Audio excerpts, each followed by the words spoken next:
For 200 years, a team at the Armagh Observatory has taken manual weather readings on temperature, wind and rainfall every day by hand. But that may all be about to change. The observatory, which is thought to have the longest record of manual weather readings, now says it's looking at moving to an automated system. Our weather presenter Nick Miller has been to Armagh to see how it works. It's a weather ritual, from checking the thermometer for the temperature to seeing how many minutes or hours of sunshine there have been, and more. Someone's been taking all these measurements here every day for over 200 years. It's my responsibility now. I'm the one doing it now. I have been doing it for 18 years.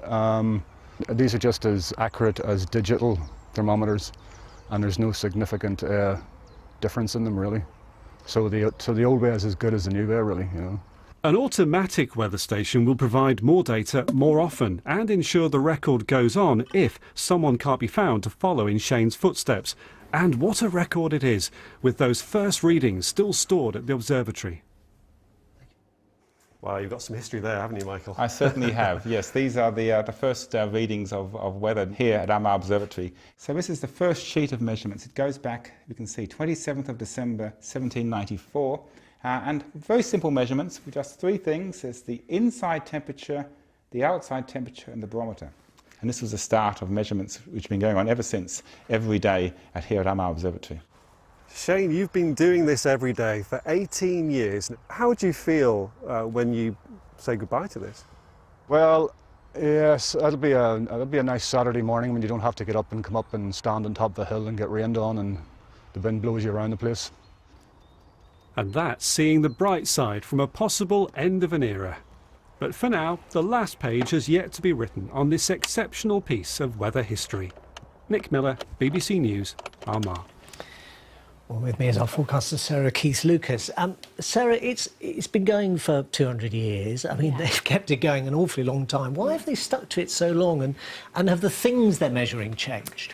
Yes, they have changed actually over time. So back in 1794, when they started taking these weather observations, it was just temperature and pressure that were recorded.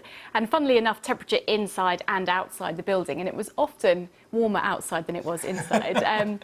They've added all sorts of technical equipment since then, so they measure things like... So it's a bit warmer inside. It's a bit warmer inside now, hopefully. Bit of central heating. They also measure all sorts of things like minutes of sunshine in the day, and as we were seeing, Shane Kelly takes these observations and records them all manually, 9 o'clock every single morning. Amazing that nobody's taken a sick day in 200 years there in Armagh.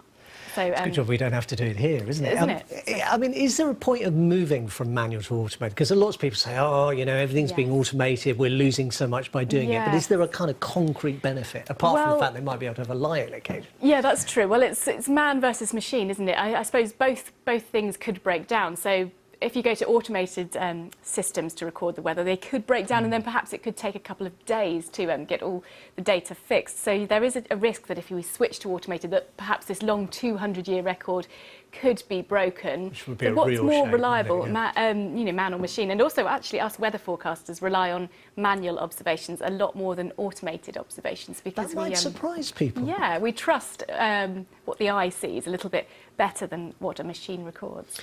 Now, while you were in Northern Ireland, you were finding out not just about Armagh, because you've been as well, I should say, but about another bit of weather history as well. Yeah, that's right. Well, we went to the Ulster Aviation Society, and they've got a great collection of historic aircraft there, and they were telling us all about these interesting weather flights. So before we had radar and satellite and computer models to do our forecasting, every single day there used to be a flight from Northern Ireland out into the Atlantic. They'd follow the same route and they'd record the weather, they'd observe the weather and bring it back and tell the forecasters what it was like out there in the Atlantic. And they flew through huge storms and in quite rickety old aircraft as well, so quite interesting conditions they were flying through. And I'm told that there was a sort of personal side to this for you as well, a bit of personal history. Yeah, that's right. Actually, my grandfather was an aeronautical engineer out there in Belfast from 1945 to 1965. So he was involved in some really pioneering research into sort of how to fly supersonic speed aeroplanes. He did the first ever vertical takeoff, for instance, as well. So it was super interesting for me